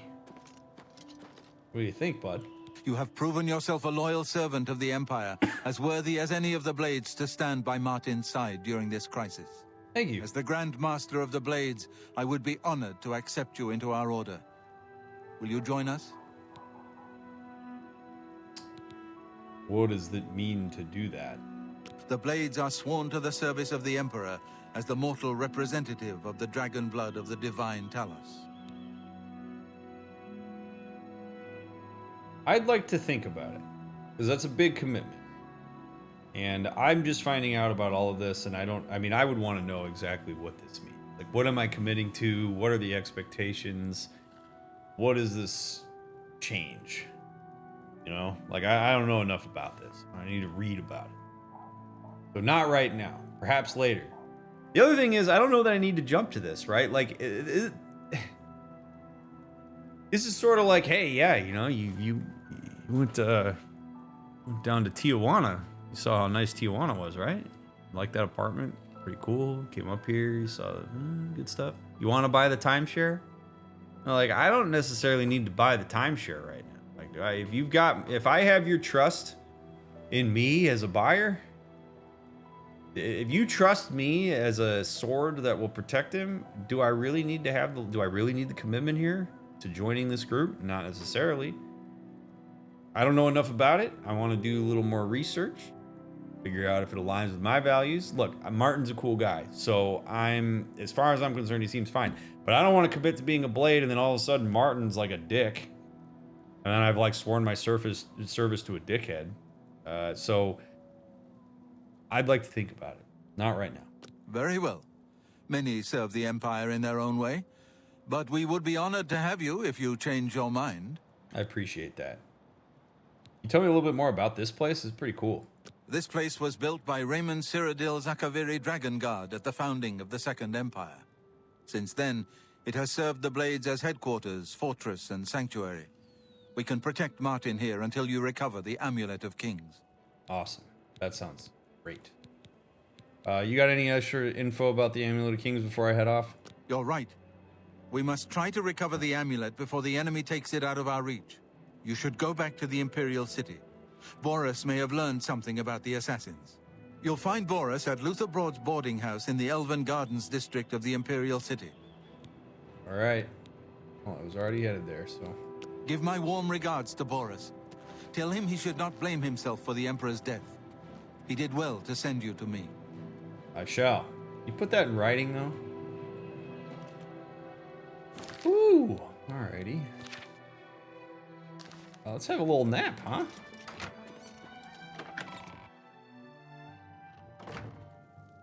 Sir. Will you talk to me now? Sorry, but I'm too busy to talk right now. Try one of the...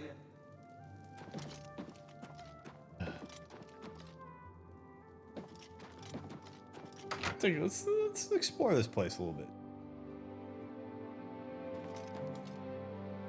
Fundaments of alchemy. Cinnabar polypore yellow. Oh, friends, look at all these books laying around here. Varieties of Daedra. What do we have here? Frontier Conquest, the Eastern Provinces, Galarian the Mystic. Ooh, let's read about Galarian the Mystic. During the early bloody years of the Second Era, Vanus Galarian was born under the name Treches, a serf on the estate of a minor nobleman, Lord Gurnas of Solitich on Care. Treches' father and mother were common laborers, but his father had secretly, against the law of Lord Gurnas, taught himself and then Treches to read. I think I read this one too.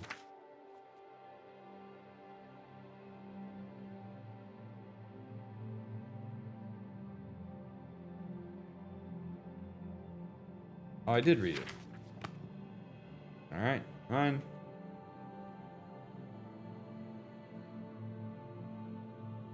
Ten commands, 9 divines. Oh, definitely didn't read this. Here we go. The 10 Commands of the 9 Divines. By the intercession of Saint Alessia, you may be so filled with grace and the strength and wisdom that comes from grace that through these teachings you may come to the true meaning of the 9 Divines and their glories. To convey to man's mind all the manifold subtleties of truth and virtue may not be done, were all the seas ink and all the skies the parchment upon which their wisdoms were writ. Yet Akatosh, in his wisdom, knowing how impatient is man and how loath he is to travel upon the hard roads of truth, has allowed these 10 simple commands to be made manifest with powerful clarity and concise definition. 1. Stendar says, "Be kind and generous to the people of Tamriel. Protect the weak, heal the sick, and give to the needy." I sincerely hope that the followers of the 9 read this and take the words to heart. Something tells me they don't. RK says, "Honor the earth, its creatures, and the spirits living and dead. Guard and tend the bounties of the mortal world, and do not profane the spirits of the dead." 3. Mara says, "Live soberly and peacefully. Honor your parents, and preserve the peace and security of home and family."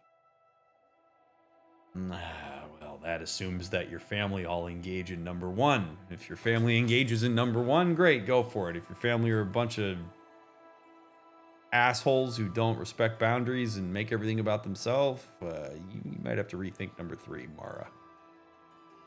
Mara, some god comes from a stable family, am I right? 4. Zenithar says, "Work hard and you will be rewarded. Spend wisely and you will be comfortable. Never steal, or you will be punished." Well, that assumes, again, that people follow number 1. Work hard and you'll be rewarded. Well, hopefully you don't get exploited by the capitalist machine, but... 5. The Talos says, "Be strong for war, be bold against enemy and evil, and defend the people of Tamriel." 6. Kinnareth says, "Use nature's gifts wisely, respect her power, and fear her fury." 7. Debella says, "Open your heart to the noble secrets of art and love. Treasure the gifts of friendship, seek joy and inspiration in the mysteries of love." Unless you're aromantic, in which case, put it in your hobbies. 8. Giuliano says, "Know the truth, observe the law. When in doubt, seek wisdom from the wise."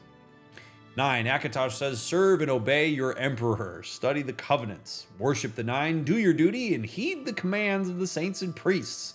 It tells me Akatosh really likes it. 10. The 9 say, "Above all else, be good to one another. Treat thine others as you'd like to be treated."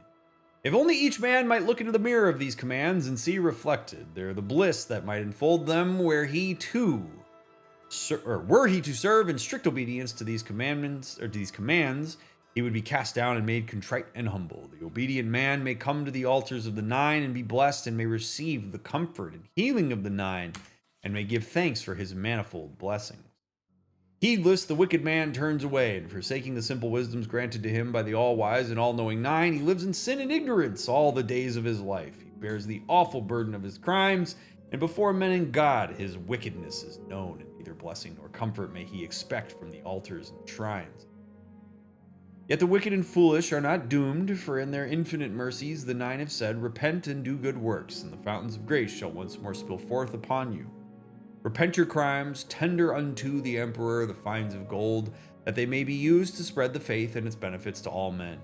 Do yourself good works, redeem your infamy by shining deeds, show to all men in the 9 the good fame of the righteous man, and you may once again approach the altars and shrines of the chapel to receive the comfort and blessings of the 9.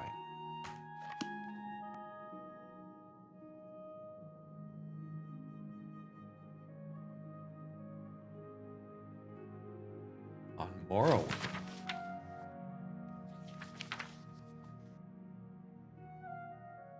Definitely read that.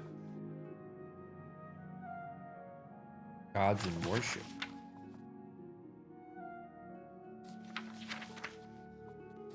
I don't think I've read this one. An overview of Gods in Worship in Tamriel by Brother Hetchfeld. Editor's note, Brother Hetchfeld is an associate scribe at the Imperial University Office of the Introductory Studies. Gods are commonly judged upon the evidence of their interest in worldly matters. A central belief in the active participation of deities in mundane matters can be challenged by the reference to apparent apathy and indifference on the part of gods during times of plague or famine. Yeah. From the intervention in legendary quests to the manifestations in common daily life, no pattern for the gods of Tamriel activities is readily perceived. Yes, they work in mysterious ways. The concerns of gods, in many ways, may seem unrelated or at best unconcerned with the daily trials of the mortal realm. The exceptions do exist, however.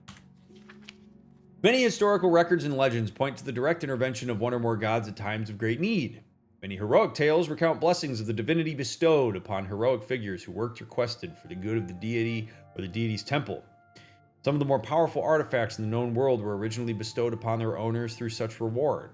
It's also been reported that priests of high ranking in their temples may, on occasion, call upon their deity for blessings or help in time of need. The exact nature of such contact and the blessings bestowed is given to much speculation, as the temples hold such associations secret and holy. This direct contact gives weight to the belief that the gods are aware of the mortal realm, especially the temples that have the most money. And in many circumstances, however, these same gods will do nothing in the face of suffering and death, seeming to feel no need to interfere. It's thus possible to conclude that we, as mortals, may not be capable of understanding more than a small fraction of the reasoning and logic such beings use. One defining characteristic of all gods and goddesses is their interest in worship and deeds. Deeds in the form of holy quests are just one of the many things that bring the attention of a deity. Deeds in everyday life, by conforming to the statutes and obligations of individual temples, are commonly supposed to please a deity. I'm not here to bash religion, but this is where this gets really tricky, right? You have people who are supposedly connected with the gods in this space that do all of the godding stuff in secret. So you don't get to see the entire process of how this gets determined. So then all of a sudden, when you have temples with rules and obligations and expectations and all these things, you just have to trust that those things exist because these people are talking to gods, which assumes the existence of the gods themselves. So it's oh, are you gonna follow what these say? Follow our rules and don't question them. Not because we created them and just want you to follow them, but because the gods deem it so. It's really tricky, man, because when people fundamentally sink their hooks into religious doctrine, the people who are in positions of power in those spaces are capable of manipulating the masses in a way that a lot of organizations are not capable of doing. And that gets really dicey. Performance of ceremony in a temple may also bring a deity's attention. Ceremonies vary according to the individual deity. The results are not always apparent, but the sacrifice and offerings are usually required to have any hope of gaining their attention. Yeah, give us money and you get their attention. While direct intervention in daily temple life has been recorded, the exact nature of the presence of a god in daily mundane life is the subject of controversy. A traditional saying of the Wood Elves is that one man's miracle is another man's accident. While some gods are believed to take an active part of daily life, others are well known for their lack of interest in temporal affairs. It's been theorized that gods do, in fact, gain strength from things such as worship through praise, sacrifice, and deed. What's going on? Okay.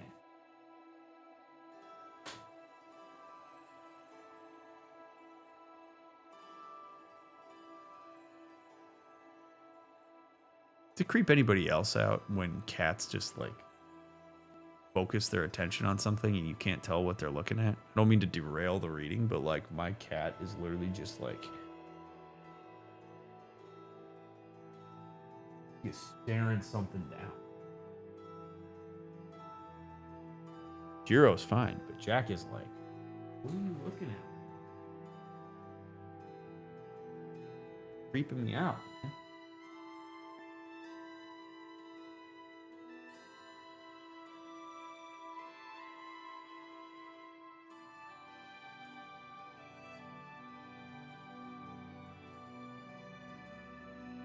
So weird. All right. It may even be theorized that the number of worshippers a given deity has may reflect on his overall position among the other gods. This is my own conjecture, garnered from the apparent ability of the larger temples to attain blessings and assistance from their god with greater ease than smaller religious institutions. There are reports of the existence of spirits in our world that have the same capacity to use the actions and deeds of mortals to strengthen themselves as do the gods. The understanding of the exact nature of such creatures would allow us to understand with more clarity the connection between a deity and the deity's worshippers. The implication of the existence of such spirits leads to the speculation that these spirits may even be capable of raising themselves to a level of god or goddess. Matuzuo of the Imperial Seminary has suggested that these spirits may be the remains of gods and goddesses who through time lost all or most of their following, reverting to their earliest, most basic form. Practitioners of the old ways say that there are no gods, just greater and lesser spirits. Perhaps it's possible for all three theories to be true.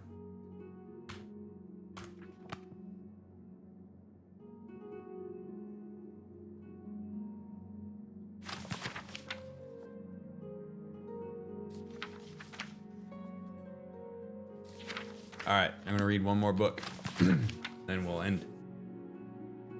Remonada, Chapter 1, Sancre-Tor and the Birth of Remen. And in those days, the empire of the Cyrodiils was dead, save in memory only, for through war and slug famine and inquisious rulers, the west split from the east, and Clovia's estrangement lasted some 400 years. And the earth was sick with this sundering. Once worthy western kings of Anvil and Sarchal, of Falkreath and Delodil, became through pride and habit as like thief barons and forgot covenant. In the heartland things were no better, as arcanists and false-mouthed princes lay in drugged stupor or the studies of vileness, and no one sat on the throne in dusted generations. Snakes and the warnings of snakes went unheeded, and the land bled with ghosts in the deepest holes into cold harbors. It is said that even with the Chim El Abadal, the amulet of kings of glory had been lost, and its people saw no reason to find it. And it was in this darkness that King Hral set out from the lands beyond Lost Twill with his sortie of questing knights, numbered 18 less 1, all of them western sons and daughters. For Hral had seen in his visions the snakes to come and sought to heal all the borders of his forebears. And to this host appeared at last a spirit who resembled none other than Elistia, queen of ancient times, who bore in her left hand the dragon fire of the Akatosh, and in her right hand the jewels of the covenant, and on her breast a wound that split void onto her mangled feet. And seeing Elistia and Shim El Adabal, Hral and his knights wailed and set to their knees and prayed for all things to become as right. Unto them the spirit said, I am the healer of all men and the mother of dragons, but as you have run so many times from me, so shall I run until you learn my pain, which renders you and all this land dead. And the spirit fled from them, and they split among hills and forests to find her, all grieving that they had become a villainous people. Hral and his shield thane were only ones to find her, and the king spoke to her, saying, I love you, sweet Elis, sweet wife of Shor and Ariel, and the sacred bull, and would render this land alive again, not through pain, but through return to the dragon fires of covenant, to join east and west and throw off all ruin. And the shield thane bore witness to the spirit opening, naked to his king, carving on a nearby rock the words, and Hral did love unto a hillock, before dying in the sight of their union. When the 15 other knights found King Hral, they saw him dead after his labors against the mound of mud. And they parted each in their way, and some went mad, and the two that returned to their homeland beyond Twill would say nothing of Hral and acted ashamed for him. But after 9 months, that mound of mud became as a small mountain, and there were whispers among the shepherds and bulls. A small community of believers gathered around that growing hill during the days of its first churning, and they were the first to name it the Golden Hill, Sancre-Tor. And it was the shepherdess said Yenna who dared climb the hill when she heard his first cry, and at its peak she saw what it had yielded. Infant she named Remen, which is light of men. And in the child's forehead was the Chim El Abadal, alive with the dragon fires of yore and divine promise, and none dared obstruct, said Yenna, when she climbed the steps of White Gold Tower to place the babe Remen on his throne, where he spoke as an adult, saying, I am Cyrodiil come. Chapter 2, Chevalier Renaud, Blade of the Pig. And in the days of Interregnum, the Chim El Abadal was lost again amid the petty wars of gone heathen kings. West and east knew no union. Then, and all the lands outside of them saw Cyrodiil as a nest of snake men and snakes. And for 4 more hundreds of years did the seat of Remen stay sundered, with only the machinations of a group of loyal knights keeping all its borders from throwing wide. These loyal knights did go by no name then, but were known by their eastern swords and painted eyes, and it was whispered that they were descended from the bodyguard of old Remen. One of their number, called the Chevalier Renaud, discovered the prowess of Chuchicane, and then supported him toward the throne. Only later would it be revealed that Renaud did this thing to come closer to Talos, and on Stormcrown, the glorious yet Emperor Tiber Septim, only later still that he was under instruction by a pig. Long glory was wife to all the knights of the Dragon Banner, who knew no other, and were brothers before beyond many seas, and now were brothers under a law named the Blade Surrender of Pale Pass. And having vampire blood, these brother knights lived for ages through and past Remen, and then kept guard over his ward, the coiled king, Vezadu Shai. The snake captain, Vershu, became Renaud, became the protector of the northern west when the black dart was hooked to Severian Chorak. Here, torn pages indicate that the rest of this ancient book has been lost. There's so much cool shit.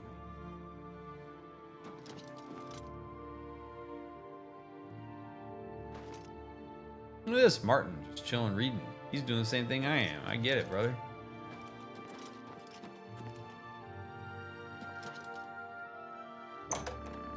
Wooden door to the temple armory. Oh, shit. Good evening, sir. What's up, man? Oh, I wonder if I get access to all this cool stuff if I join the Blades. Sorry, but I'm too busy to talk right now. Yeah, okay. Try one of the other Blades. Perhaps Roliand or Cyrus? Yeah, you're all too busy to talk right now. I guess I gotta join the Blades and then you'll talk.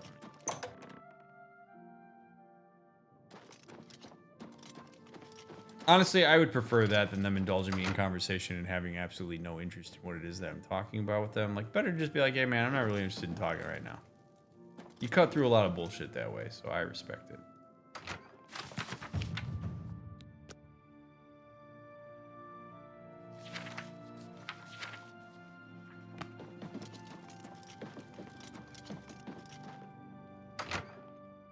It was in the West Wing. Martin Sheen. Oh, wow. Y'all sleep synchronized. Sir. What's up? What can I do for you, sir?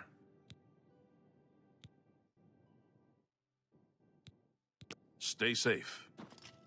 I'd like to sleep in a bed. Wow, this is a nice room. Nice digs here.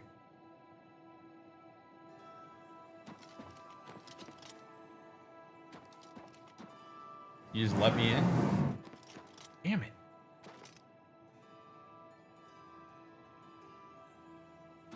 Sir.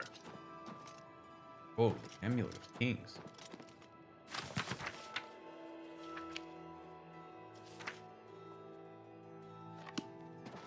I don't know if I read that or not, but alright, well. I was really hoping to get a little nap in. But apparently that's not going to happen for me. Sir. Sorry, I don't really have time to speak right now. Perhaps you should try talking to Joffrey or Martin.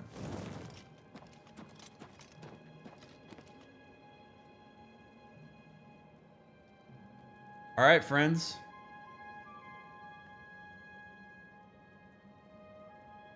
Appreciate you making the time to watch this episode. I hope you enjoyed it.